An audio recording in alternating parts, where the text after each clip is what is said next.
Before he became a legend, before the world learned his name, a 19-year-old kid stood alone against the SS.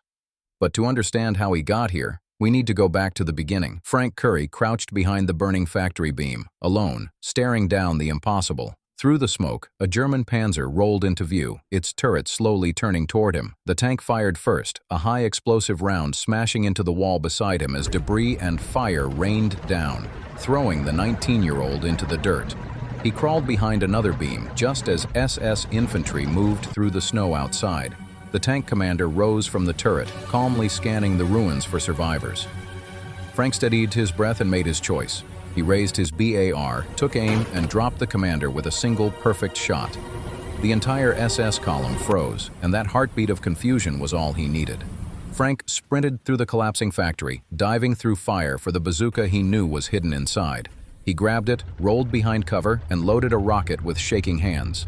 The Panzer pushed forward, turret hunting for him, but Frank rose from behind the crate and fired. The rocket slammed into the turret ring, jamming it solid and trapping the crew inside. SS infantry shouted in panic as Frank fell back into the deeper shadows of the factory. He searched for more rockets, but the rack was empty. Outside, the Germans closed in. Frank clenched his jaw. There was only one option left. He bolted out of the factory and into machine gun fire, running full speed toward the disabled vehicle across the snow. Bullets snapped past his head as he dove behind the wreck and grabbed the spare rockets he desperately needed. Then he ran back through even heavier fire, refusing to die on that frozen road.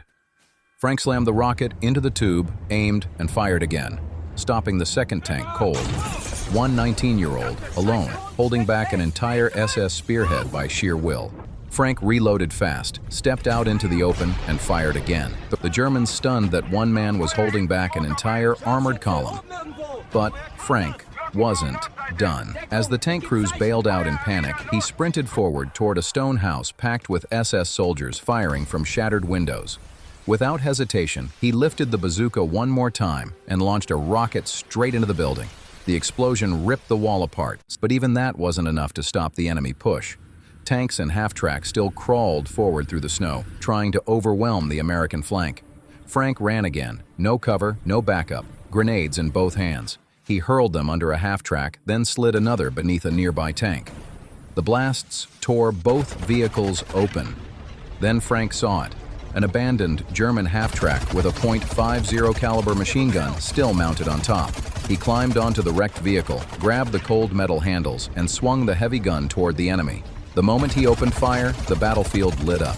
Glowing tracer rounds tore across the snowfield, ripping through windows, shredding cover, and driving every SS soldier into retreat. The ground jumped under the weight of the .50 cal's fury as Frank swept it left to right, pinning down everything that moved. That's when he spotted them, 5 Americans trapped behind a collapsed wall, 2 of them bleeding, all of them seconds away from being cut down.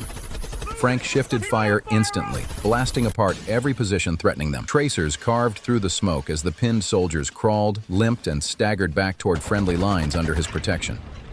Frank held the trigger until the very last man reached safety. Finally, the surviving SS began to break.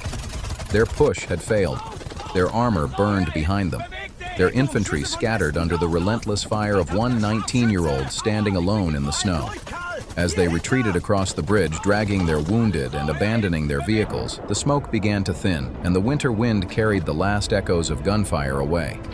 Frank Currey stepped down from the half-track, steam rising from the overheated .50 caliber beside him, the burning warehouse casting an orange glow behind his silhouette.